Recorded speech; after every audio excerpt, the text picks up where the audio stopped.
রূপগঞ্জের পূর্বাচল উপশহরের সাবেক প্রধানমন্ত্রী শেখ হাসিনার পরিবার সহ বিশেষ ক্ষমতায় দেয়া সকল প্লটের বরাদ্দ বাতিলের দাবিতে মানববন্ধন করেছে স্থানীয় আদি বাসিন্দারা।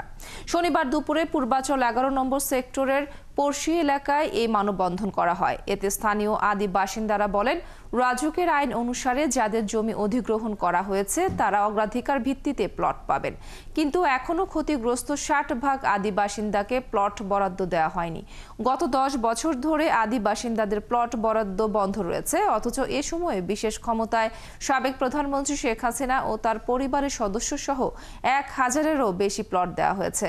এসব প্লটের বরাদ্দ বাতিল করে অবিলম্বে ক্ষতিগ্রস্ত আদি বাসিন্দাদেরকে ফিরিয়ে দেওয়ার দাবি জানান মানববন্ধনে বক্তারা।